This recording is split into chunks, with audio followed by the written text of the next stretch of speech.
Welcome to another episode of Solo Scaled. And today, if you feel like running a solo business can feel like charging up a steep hill while a tornado of sticky notes, overdue tasks, and email pings swirl all around you, every step feels like adds more weight.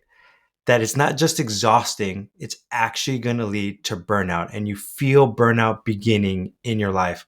Then today's guest, Shawn Lemon, shows us how to escape the chaos before it breaks you.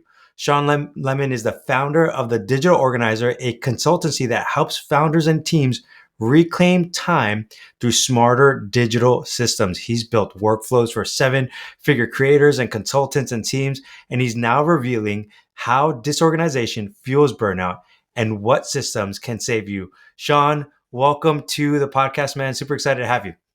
Thanks, man. Appreciate the invite. Yeah, absolutely. Well, Shawn, you and I have been friends now for a while, so I think we're gonna have a fun conversation. We're gonna be probably curveballing it all day long and just like rabbit trailing, but we'll try to keep it on the topic. And the biggest thing that we want to talk about is like, why do you think disorganization leads to burnout, especially for solopreneurs? Yeah. Well, I think so much of it is we're in a hurry. Yeah. It feels like there is a non-stop to-do list because there is. You send your email and you think you're done, you're emptying your inbox, and then the response comes back in. And then you feel like you have to keep engaging. There's so many different things to do. And it's not taking the time to actually stop, put things in the right spot, think strategically of what should I be doing right now.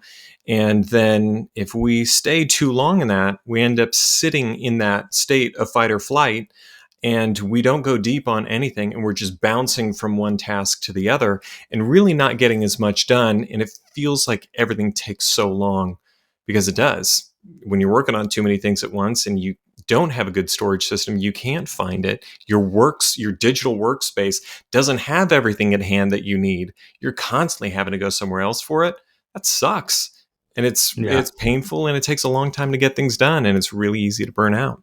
I remember one time I was using Asana for my literature team, and then because of the organization, they were using Microsoft Teams to-dos on it, and then my personal life, we were using sticky notes, and then sometimes we would use Apple Notes, and I'm just like, oh my gosh, this is freaking me out. Everybody, let's get on the same page. Exactly. Right? I mean, the amount of project managers people have and notes apps are absolutely ridiculous. I mean, not to mention all of the different cloud apps. At least with that, you're oscillating between Dropbox, Google Drive, and maybe OneDrive or Box or something like that. You have 3 or 4 places to look, iCloud, of course, whereas notes apps, I mean, you get this new notes app, you think it's going to solve everything. And finally, I love this. And I really jive with this one. And the next, you got the next one, the next one, the next one. Where did I put my files? And it's insanity. And the project management apps too, because in the end, people feel like it's the tool. It's not the tool, it's how we use it. So, our task lists are all over this. Then we go right back to paper again. Yeah. And then if you go back to paper, you end up using a planner, a sticky note, 10 other different planners. You're like, you don't remember where you saved it. So that's where the overwhelm begins. Mm-hmm. So Shawn, start to talk to us about some of the signs that you start to see when people have systems or a lack thereof that is leading to burnout. Yeah. I think it's when you've got email open a lot and you are constantly looking for stuff. So when you can't find what you're looking for and you just keep recreating and you're trying to organize everywhere, you're trying to organize your email, your files, all of your Slack stuff, and nothing is working, like you're getting close, because there's just so much friction, and you've reached a point where you feel like you need to organize in multiple places. And that lets me know you've got a lot going on and you have too many places and you've got a lot of stuff up in the air. And if it just keeps going down that path and you don't end up getting it all straightened out in an order, then you're going to start dropping balls, and it's going to be embarrassing, and you're not having much fun anymore. And once you stop having fun and it's not as interesting anymore, Yeah, you're on the road to burnout. Yeah, and that burnout, all of a sudden people start what I have found, making bad decisions for the business or pivoting the business, Hmm. right? Because they're like, oh, Yeah, this thing too many doesn't work pivots. anymore, so Hmm. let's go do something else. When Yeah, really it's just been the overwhelm and the burnout that's causing all that. yeah, They probably would have loved it if they would have had a good system to begin with. yeah, totally. Well, I mean, just to speak to that from something that you're so familiar with is sales. So, I was struggling with sales, and that's how we really started talking in the first place. Is my close rate was not great, and the worse it was, the worse it became.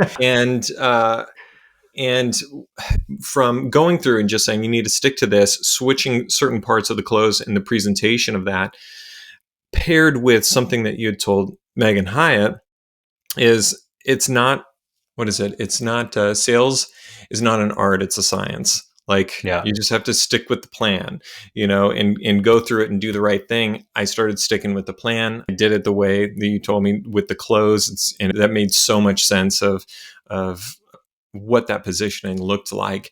And then I think I peaked at like 92% close rate. It's ridiculous. Yeah, and that was from like 18 to 22%. Yeah. I remember, Shawn, when the first week when I kind of give you that bit of advice and then you were like, dude, I just closed like six in a row. I can't remember the exact number, but you were just like so thrilled because you're like, it worked. And all of a sudden you're like, I enjoy this. I enjoy getting on the calls. I enjoy the system. And the same thing with digital organization. I think people don't know how to find a good system Right. because they're just so overwhelmed. Yeah. And I think a part of it is that there's like always a new tool, is the shiny object syndrome. Right. Right. And that's Um, the thing, like with the sales. I was thinking, I don't think this model works. I don't think people want this anymore. And something has to change. But it wasn't about the model. The model worked. The price was right. Clearly, if I'm getting between like 70 and 90%, like you're right in that sweet spot for pricing. So, and then people are getting the results from the process. Okay, great. So I had switched up so many things thinking, I mean, all throughout my, the life cycle of this business, thinking that something was wrong, or whatever. And things did need to change and evolve over the years. But, exactly what you're saying, you just go on to the next thing instead of making it work. And you may actually be really close. The amount of people that come to us, it's like you are close, but yeah, you've overcomplicated it. And we just need to have consistency and make some decisions and, get clarity, and boom, yeah. rocking and rolling. So let's talk about that clarity because I think, you and I have talked about this before. So many times people want to run to the tech stack, right? Yeah, Like, okay, so what tool should we use? But there's something fundamental, shift that needs to happen first, like a way of thinking and the systems that you need to build. yeah, What's that framework that you kind of walk people through to start thinking, hey, here's how to actually organize in a way that works for you and for your team? yeah. So I'll give you a visual. If you look at a craftsman who's got a nice, tidy shop, what you'll realize is all of the tools that that craftsman needs is all within reaching distance. Like it's all in one place for that phase. That stuff is grouped together. So when I'm doing pottery, and that's my hobby. So take a lump of clay, throw it on a wheel, shape it, do the whole thing to firing. And there are defined stages for that. And for each one of those stages, I have those tools grouped together, and I may go and pull something out of a spot that's stored somewhere else, pull it out in front of me, and then I put that away, for the next phase. So it easily moves through. And we can do the same thing with our digital space. I think so often people are trying to group together by year or by the type of file. I want to get all my presentations together. Well, that's not how it works. I mean, some people, I didn't do very many presentations before, so it actually made sense for me to have one. Yeah. But the majority of the time, it's when you're creating something, you want to have everything around it that you'll need. And you want to name things in a way that you need them. So if we're client focused, I want to have my client folder have everything in it. I don't want to have a folder called contracts.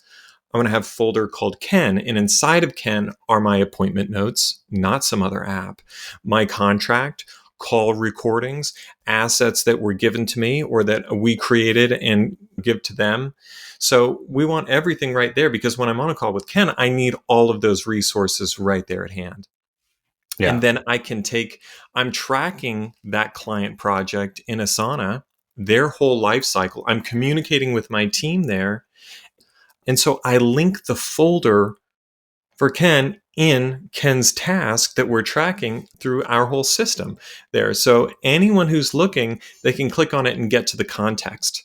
So we're grouping things together, we're linking things around each other so that there's just a couple of places where things actually live, but they can be connected, found wherever we're working. And that way we work extremely efficiently. And even if it's not connected, we can find it within clicks. Yeah. And that's huge because I think the biggest takeaway there for people listening, especially like solopreneurs, coaches, consultants, is that you are literally setting everything up based off of the client, not necessarily the exact process that you might go through. Like, oh, this next thing is the contracts. And then after the contracts, it's the presentations. And then after the Mm-hmm. presentations, it's their workflow. Like, you're like, no, this is it. This is everything that's in here. Yeah. And that's huge for people. I Yeah. think most people may walk away and be like, "Oh my gosh, that's mind blowing," Yeah. because you don't think that way. I mean, you and I have both seen systems, back end systems, and we're like, "You weren't thinking about anything when you built this." One of the things that I have found, Shawn, is that a lot of times people, because they feel so overwhelmed on the inside, they tend to do things really fast and dirty. Right? Yeah. Like they might start a new file and they're like, hey, let me just save it in the G drive, right? Like, let me just throw it in there and then later on, I'll move it. Mm-hmm. And they don't build a system to put it in the right place at the right time. So then Mm-hmm. all of a sudden, they're just kind of like 6 months go by, they don't update anything. And Yeah. now everything's just in one hot mess. How Mm-hmm. do you help someone with that mindset that feels really overwhelmed in that moment to say, hey, let me slow down enough and just put this where it should go? Yeah. Well, there's a couple of different ways to attack this. The first thing that needs to be put in place is we need to create a place for that stuff.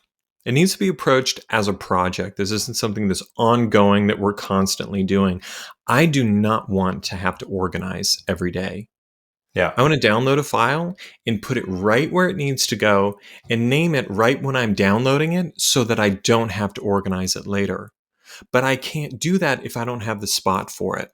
So that's what we're getting to, but we have to create the spot first. And so if we think about our kitchen, we have drawers and cabinets that where we're putting different things. We may have a section on the countertop because we access those things so frequently that they're right there on the countertop within reach. So we have to think about where everything is. And sometimes, in organization, we just need a container for it. Yeah. Like, I need a container for all of the pens. Otherwise, they just get dumped into the junk drawer. So, like, what is it that we actually need to create? And so I actually have a free download for this that you can get. We'll link it in the show notes, but it's the file organization guide.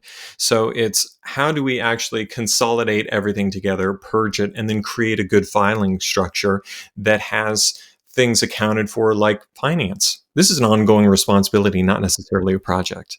Whereas marketing, I have some assets, but most of my marketing stuff are actually projects. So Yeah. evergreen resources that I need at the front end, and then I need projects. And so we need this type of thinking of this is how I work and this is what I need, and I need a space to be able to get this quickly. That's how we're organizing things. So inside of marketing, we're going to have a few set folders of headshots, logos, different forms like lead magnets, whatever those things are that you're accessing frequently, and then they can get pulled into projects as needed. Yeah. The one picture I got as you were talking about that, and I think everybody should go get that free lead Yeah, magnet that it's you a got. PDF and it's It's a linked to a PDF. bunch of videos too. So Perfect. it's really comprehensive, actually. It's the people that this gives me always a little stroke every time I see it. And I know it will for you too, Shawn, when they open up their laptop and they have like 50,000 documents on their desktop, and you're like, oh dear God, Yeah. what have you done? Yeah. Um, Yeah. In some cases, they're actually trying to organize geographically. Yeah. Like their brain thinks more like spatially rather than like categorizing things. So some people categorize, and then that's the person who will create a folder for a single item. It's like, why are we creating a folder for three things? So I used to do that, by the way. But then a lot of people, they're organizing geographically. It's like, if you think if their house is a mess, it's like, oh well, I know exactly where the tongs are. It's going to be in this specific spot, or yeah, I left this book over here because of whatever. They think about it spatially, Yeah. and then a lot of times they just don't have a place for it, or they do have a place for it. Oh my gosh, I'm giving you different examples, but they do have a place for it, but it's not easy enough. And in the end, that's what it really comes down to. When the pressure is on, I don't care how organized and disciplined you are, you're going to create a mess. When you have to move fast, it's just inevitably going to happen. Nobody's perfect. I have two things on my desktop right now because I need to do something with them and I want them in my visual space. Yesterday, I had like 13 items on my desktop because I'm putting stuff in and out. I'm using it like a Yeah. desktop and I want to move really fast. And I don't need to keep all this stuff. So, yeah, I'm just going to trash it from here. And the stuff that I wanted to keep, I ended up putting it away because it was like 2 clicks away to get to that folder and put it in the right spot. So cleanup is fast. And yeah, if you've created this over engineered folder system, that's not going to work either. So Yeah. Hopefully my wife doesn't get mad about this, but you just gave me a huge marriage insight to my married life. Because I think my wife is a spatial person. Like she organizes stuff geographically. yeah. I'm very organized, type A, like, hey, let's put this here. But I'll give you this funny story. My daughter, well, we have 3 daughters, right? And we always have to brush their hair and we have to spray it because sometimes it gets tangled and all that stuff, right? And I'm like, hey, the tangler and the brush should go in the bathroom, right? Because that's where like all the bathroom stuff goes. And hmm she's like, no, we're putting it in the kitchen, in the cabinet in here, because it's easily accessible from when they were brushing their hair, which is right after breakfast at the kitchen table. And I'm like, but it doesn't go there because that's a kitchen cabinet. We've had this argument so many times and finally I've relented. But as soon as you were talking about that, no joke, I'm laughing. I'm like, this is why she does this. It's that spatial awareness. Like, oh, it's just easy. It's right there. It's right Right. where you're working. And when you've got 3 kids, it's chaotic and you have a lot to do. Like, are you going to go into the bathroom? Like, no, they're like running all, like you have no, it's, you just need it right there, right then. And that's really how we want to organize in business, right where you need it. And so I'm not going to have a huge folder structure, like go into finance and have 30 folders right there. I'm Yeah. also not going to have 4 folders, only 4 folders that I have to double click, double click, double. Oh, it's not there. Let me back up and go to the next folder. No, I need the stuff that I access most frequently in that top layer Hmm. right inside of finance. And then if there's anything older, it goes another layer deeper than that. So I'll have an archive for stuff that's like, it's truly not relevant anymore. I'm not going to be accessing it except for I need to get something from the archive. But in HR, I've got contractors. And so I have active contractors up at the top. And then all of the ones who are not active, they're in inactive. The same thing Yeah. with my clients. Like it's only the stuff up front, and then you go layer deeper and you can find what you're looking for. And you can just scroll real quickly or search for it or whatever you need. Yeah. So with all that, we've been throwing out a little bit of the tech stack, right? Let's get a little practical for the people who are listening to this. They're like, Yeah. I'm with you. This sounds awesome. I think for some people, it's going to be mind blowing. Like, oh, I never thought about it that way. Yeah. Especially just even like, oh, put everything in front of you in one layer, like the main layer. And then hmm the things that are not important, put it a layer deeper. That blew my mind too, actually, when I learned it. No, I mean, but it's so when you say it that way, you're just like, duh. But yeah, like most people don't Mhm. think that way. And that's huge. So I want to make sure people walk away with that and be like, yes, that's what I'm going to do. Yeah. But And just then, stop organizing email too. oh yeah, stop organizing. Like 100 folders, it Oh. just creates more work for you. I used to do that, man. I used to have like Me 57 too. folders, and I'm like, we need to do another podcast on like how to properly organize your email Absolutely. so you're not freaking out. That's a teaser for people. They're like, we want to now. or just Yeah. go follow Shawn, right? But Shawn, what would be a good, as you think about digital organization for entrepreneurs, solopreneurs who are like, man, I know I need to move fast, and this is actually stopping me from growing my business Yeah. because I'm too overwhelmed. I'm spending hours, countless of hours, just throwing it around here, throwing it around there, where they could have just been in deep work creating and getting revenue in. Yeah. I know everybody's tech stack is going to be different, right? And where they're at. But in general, what would you say are some of the key components or key tech stacks that they need? Yeah. Okay. Email. We got to communicate. Yeah. So I'm not going to bring up Slack or some of the others because we're talking solopreneurs.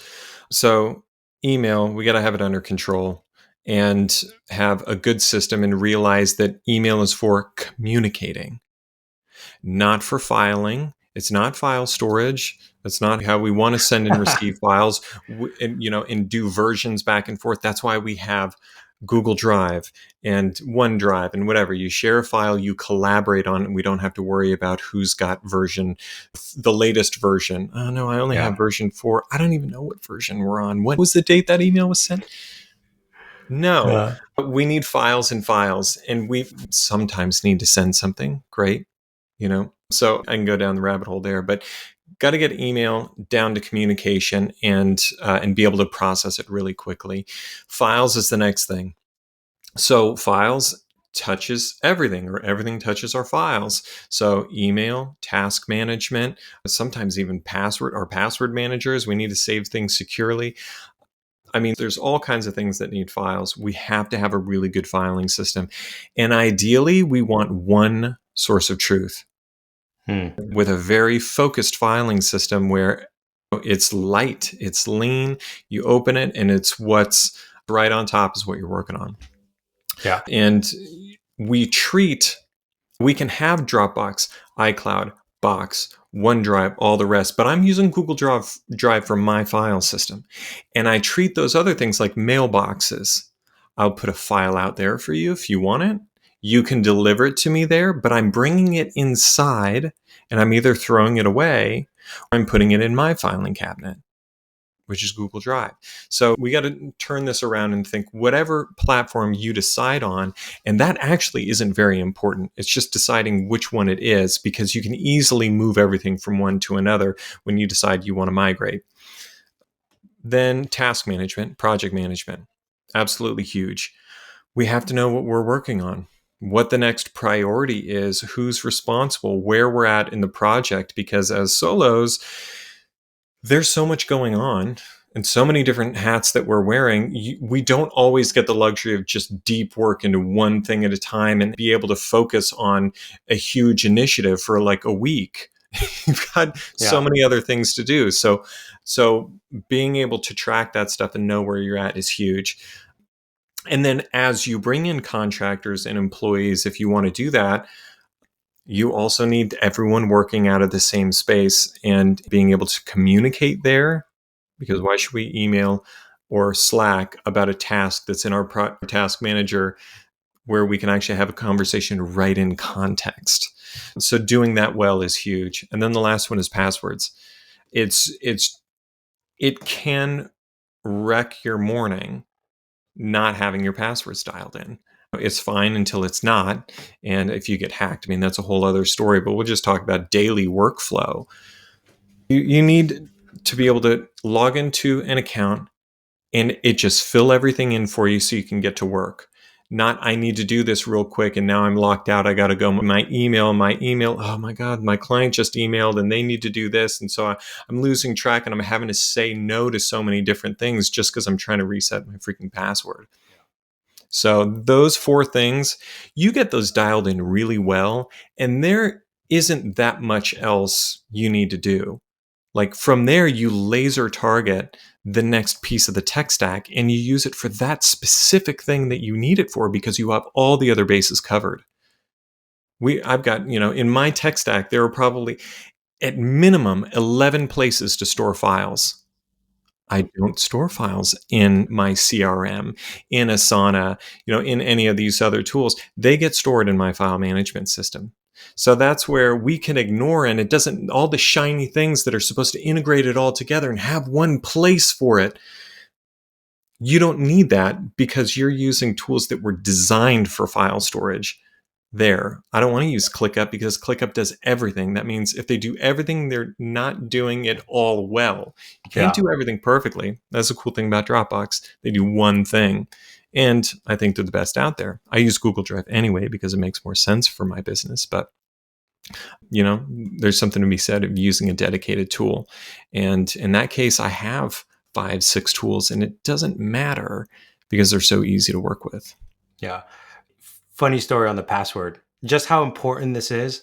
Literally, I was trying to reset a password and I forgot to put it in my password tool, right? Yeah. I was like, so now I'm trying to go by memory. I could not get it. I'm trying to reset it. And this literally happened to me a week ago. Like my two-step authentication wasn't working. So Oh, I spent like an hour and a half trying to reset this account. And by the time I'm done, I'm just frustrated. I'm like annoyed because I was like, something that should have taken 30 seconds to log into or to get a file from and log in and get a file from, I spent an hour and a half. yeah. And then I finally logged in and it wasn't even there. Like it was somewhere else. Oh no, that's brutal. So I was just like, oh dear God. And my friend Dan Sanchez, we were actually at a coffee shop. He's like, yo, right? I'm like, I freaking hate this thing right now. I'm like about to drop kick it. But it happened, and I'm like, I think about that hour and a half.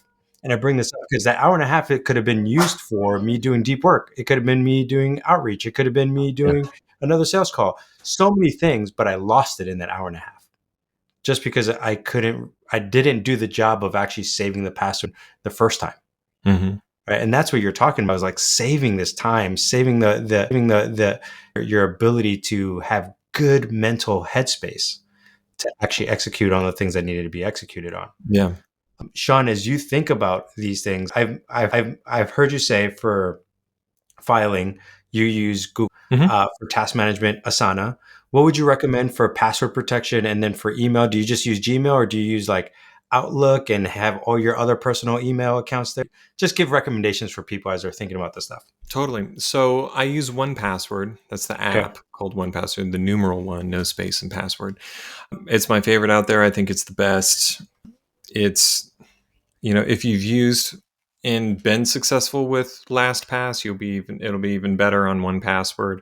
If you weren't successful with LastPass, is because there's a lot of friction there, Yeah. and 1Password makes it easier. So the thing is, with any of these tools, you really have to spend some time setting it up completely. Don't Mhm. half-ass that. It's not going to serve you. It'll make it worse. So approach it as a project and get it all in there and do it right in the first place. I've got a guide for that too. You can find on social media. I got a download for that. So do that well. And email. I don't really care so much what people use as far as email goes, but I want to make sure that they have the ability to snooze something, save it later, use keyboard shortcuts, and have templates. Hmm. So those are all great things. The app that I use right now is called Missive. And Missive is cool because it allows me to pull in multiple inboxes. And then because I have a team of contractors and one employee, um, I need to be able to communicate within the team about an email that comes in. So if I get something, maybe I'm managing something for a client, and I see that a Microsoft Office account is about to renew, and we don't actually need that anymore; it needs to be canceled. Well, I get the notice that it's about to renew, so I share that with Ryan and assign it to him, and say, "Hey, can you go in and cancel this for me?" And so he opens up email. That email that wasn't sent to him is in his inbox, and he Hmm. sees the note underneath. And then we can talk about it, right from there. Are there any others? Like which one is it? Oh, it's the E3 that you're. Um, and so we can have this conversation right where that came in. And there's templates, keyboard shortcuts. I integrate my ChatGPT API with it, so I can have it sort my emails for me automatically. I can have it create drafts for me automatically and stuff like that. So it's a pretty cool, robust system if you need something sophisticated. Spark is another good one that has a lot of those features. But I just don't think they do it as reliably as Missive does. And since we're starting to work with larger companies, it makes more sense for us to use Missive daily. I actually kind of prefer Spark. Okay. And then there's a new one out there if you really want to go AI heavy and it do a lot of stuff for you. It is called Shortwave. I haven't started using it yet, but a trusted friend of mine says that he's using it. And it is a combination of Superhuman and Missive. All of the really good AI stuff in Superhuman, but without your email accounts separated by tabs. And so you can have it more like a traditional email client like Apple Mail, where you can have a unified inbox of 3 different accounts pulling into that one app, and you can see the inbox of all 3 in the same spot. So you get some really cool features with that, and I'll be experimenting with that one next. Yeah. Awesome, man. Well, as soon as you do, let me know how it goes. And you'll be like, I found a new one. Yep. Yep. Okay, so a couple of things there. Hopefully that's helpful for you guys, the audience, as you listen to this. I know it's helpful for me to hear what people are using, practical tech stacks. As we wrap up our conversation, I want to leave the last few moments here to talk about AI. Yep. And I know that's something you've been dabbling in. You're Oh, yeah. starting to use a lot more. How are you using AI for your digital organization? Because it sounds like, hey, let's first get the right frameworks. Here's the fundamental 4 things that you need to do. So if you haven't done those things, go first do that before you dabble with AI. Yeah. But once you do, what are some kind of key things that you're learning about AI, and how are you using it to master your digital organization? So I'm not helping it to do much organization because all of that is handled. It helps me to respond to tricky email situations. It helps, but the biggest thing is actually in project management and task management. Yeah. So, um, if you're familiar with the working genius assessment and that whole concept, you have wonder and invention, which is all like the front end. Then you have discernment and Is it uh, enablement? enablement in the middle. And so discernment, like which one should we choose? Which idea should we choose that the front end is generating? And then the last one's the encouragement. What's that one called? There's galvanize Galvanize. and So galvanize and then tenacity at the end. I'm all front end. So that's wonder and invention. So I'm the person to figure it all out, to know where, what the possibilities are, like all of that. Like I'm an initial creator, and I go in order of sucking at the rest. So at the very back end, like galvanizing and tenacity, and it's like the discernment's like, so I've got a ridiculous amount of ideas, and I think a lot of solopreneurs do. And so, but figuring out which one I should go with, and when everything feels important to me and I want to get it all done right now, that's a hard place to be. And AI has, that's probably one of the most powerful things for me, is being able to put it in there, do a huge 10-minute rant. I just turn on the microphone and just talk about what's going on. These are my priorities and the whole thing. And have it help me figure out what I should be doing next, what the most important thing is, and then to break it down into its component parts so that I yeah. can just do individual tasks. I can think macro, I can think micro. All of the organization for everything in between is not my skill set. And so that's where ChatGPT and this specific conversation that I use is so incredibly helpful for me. And so it when put to use, it can shore up your weaknesses. And so that's just been a huge thing for me of really having to figure it out and break it down and figure out that project management piece that isn't my favorite thing to do. Yeah. It sounds like a couple of things I heard. One, it helps you with decision making, right? Number 2, the organization of your project management. Like, how should we structure it? How should we do this? Am I missing anything? Right. So you might like just brain dump. I'm using this as an example. Like, you're like, hey, I'm working with Ken building out his structure, but he's got some weird convoluted contracts. how to best assess it or bring things in, and you just see what ChatGPT tells you to do. Is that No, how you use it, we've got or that stuff pretty much figured out. okay? It's more like um, I've got a few different areas strategically I could go in with the business. I have a resource library that you can purchase, and it's beyond a course. I call it a library because you're not expected to watch everything. There's so much content in there, but it's structured in a way that makes a lot of sense and will take you through the entire process that we take our clients through with fancy tools and doing it manually, like choose your own adventure, how it goes. So I can start advertising for this and really going deeper into this, expanding into more AI training and all of this sort of thing. Or I know that I need to start doubling down on larger sized businesses where we're looking at 30 to 100 employees and solving different types of problems and redoing some messaging for some of that stuff. And then there's a few other things. This is a conversation I had yesterday. I got a whole bunch of new ideas, and it's like, this feels really important, and I might need Mhm. to make some of this shift. And so I had to just go through this process. It was an 8-minute phone, or like, Yeah, mic audio. recording to go through and reasserted my priorities for the business over the next 90 days. And it just helped me to categorize that and realize, like, this is where you're going to have the most leverage. This is what gives you the most energy. This other thing will play into it, but that's later on down the road. We need to get this done first. It's like, yeah, you're right.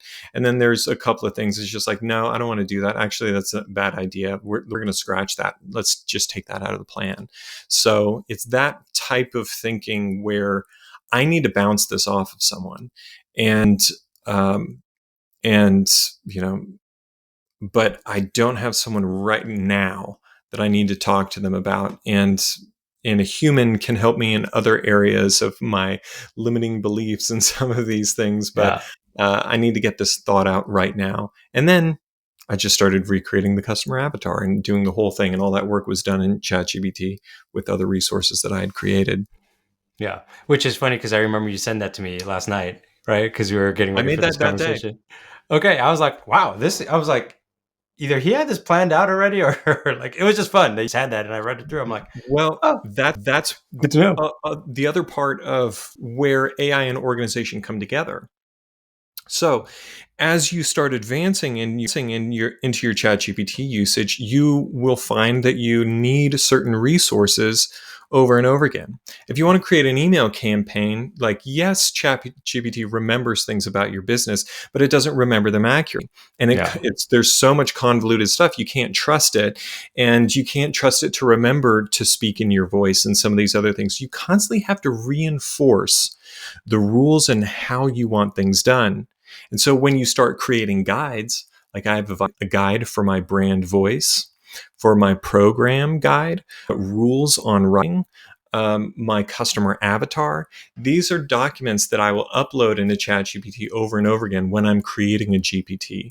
And then to create that GPT, I need to be able to save all of those instructions somewhere. I may be speaking over some people's heads. You're going to get there, come back to this, or reach out to me, because you will get to a point where it's just like, this makes sense, but it's taking me way too long to create because our tolerance of how long it takes to create something is going down so quickly, that then we actually need to strategically think about creating resources and saving them in a specific way so that they're at hand really easily.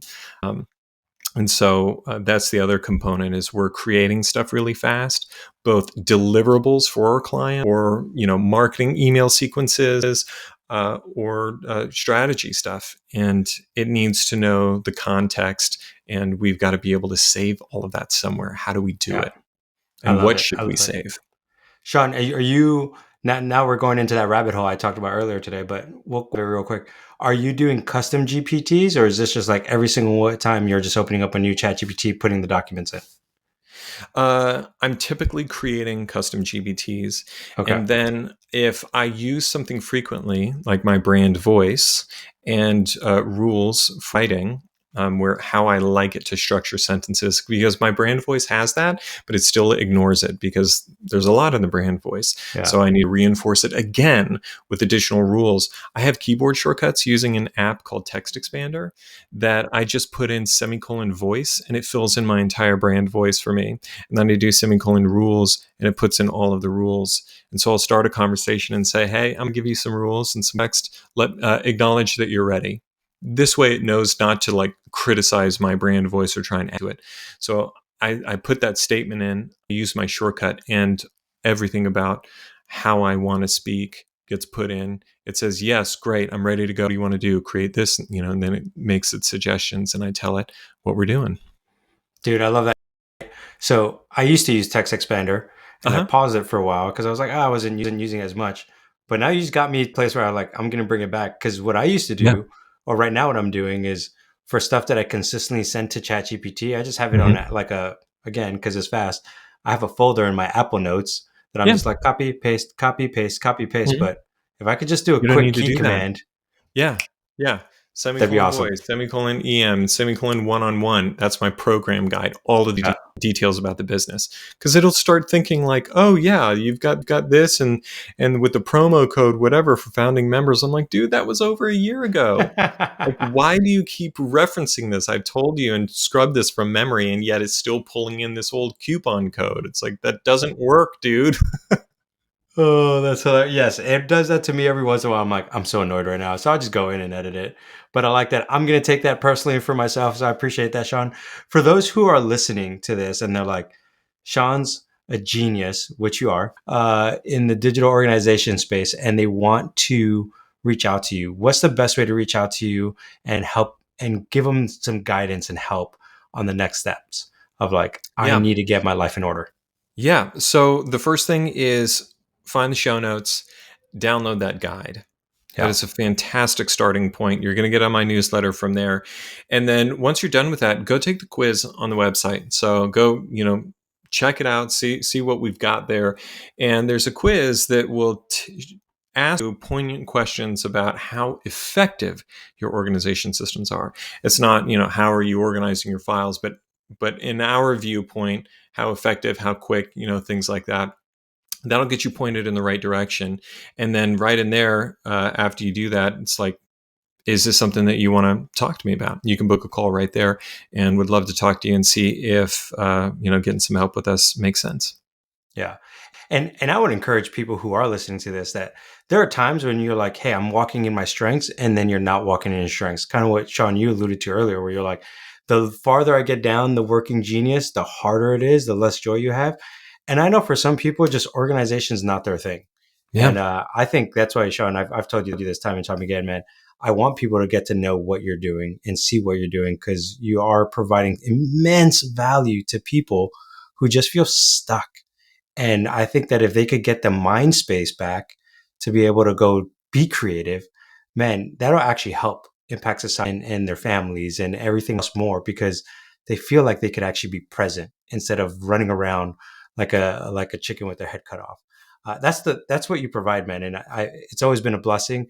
Even I shared this with another guy that I was talking to the other day, that I was like, I remember when I was trying to decide on a laptop, right? Because I was just getting ready to buy a laptop. And I think you and I were just texting, and you're like, you just gave me so much clarity so quickly. And what I loved about it, and this is why I think you guys should go reach out to Shawn again, is that like, you were just, I was like, I'm not sure what to do. And I'm techie, like I'm pretty good tech wise, but I just didn't know. And you're like, no, you're going to want this. Trust me. And I'm like, okay. So I just bought it. Like, Yeah. I didn't have to think about it. And I was like, wow, I just saved myself like 2 hours of time of like researching it, because I went to you, I went to the expert, and you helped me out so much. So for those of you who are listening, man, go check out Shawn's guide. It's going to be in the show notes. Shawn, it's been a blessing. Thank you so much for being on the podcast. Any final words for those listening to this show? Yeah, I would say, well, first off, thank you. It's been really fun. And for all of you listening, you can do this.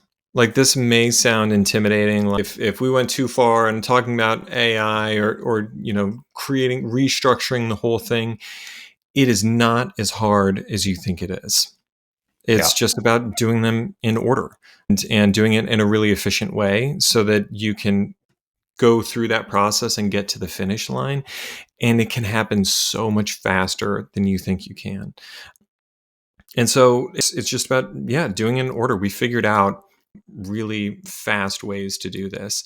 And so, go check out these guides. I've got one for each one of these 4 categories that I was talking about, because this is something that you can absolutely do. And then if you just don't want to do it, of course, I'd love for you to talk to me and see if it's something that you want to outsource.